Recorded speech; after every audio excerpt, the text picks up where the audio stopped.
Пьесаның мазмұны. Шығармада ата-анасынан ерте айырылған бір отбасының тағдыры баяндалады. Отбасындағы үлкені әпке. Ол өз бауырларын жетілдіріп, қатарға қосу үшін бар өмірін арнайды. Жас болса да ана орнына ана, әке орнына әке болып, іні қарындастарын бағып қағады, оқытады, тәрбиелейді. Әпкенің бар арманы бауырларының жақсы адам болып өсуі, білім алып, өмірден өз орнын табуы.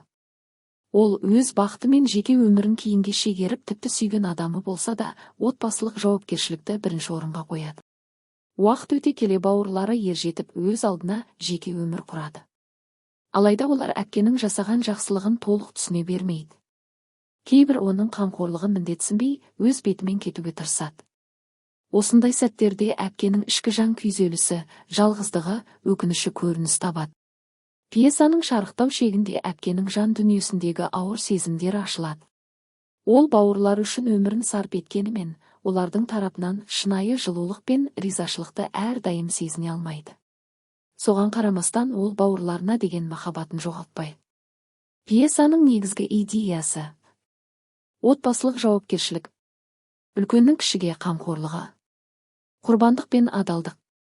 Адамгершілік пен бауырмалдық.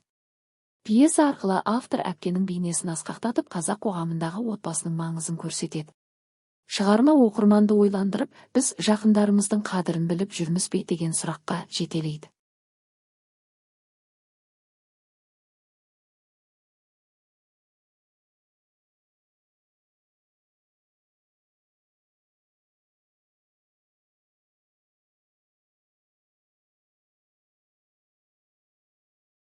Пьесаның мазмұны.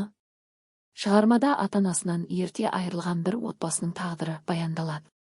Отбасындағы үлкені әпке. Ол өз бауырларын жетілдіріп, қатарға қосу үшін бар өмірін арнайды. Жас болса да ана орнына ана, әке орнына әке болып, іні қарындастарын бағып қағады, оқытады, тәрбиелейді. Әпкенің бар арманы бауырларының жақсы адам болып өсуі, білім алып, өмірден өз орнын табуы. Ол өз бақыты мен жеке өмірін кейінге шегеріп, тіпті сүйген адамы болса да, отбасылық жауапкершілікті бірінші орынға қояды. Уақыт өте келе бауырлары ержетіп, өз алдына жеке өмір құрады. Алайда олар әпкенің жасаған жақсылығын толық түсіне бермейді. Кейбір оның қамқорлығын міндетсінбей, өз бетімен кетуге тырысады. Осындай сәттерде әпкенің ішкі жан күйзелісі, жалғыздығы, өкініші көрініс табады. Пьесаның шарықтау шегінде әпкенің жан дүниесіндегі ауыр сезімдер ашылады.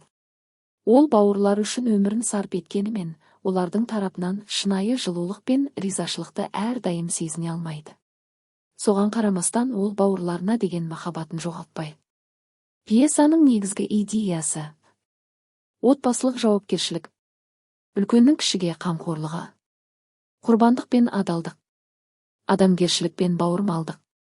Пьеса арқылы автор әпкенің бейнесін асқақтатып, қазақ қоғамындағы отбасының маңызын көрсетеді.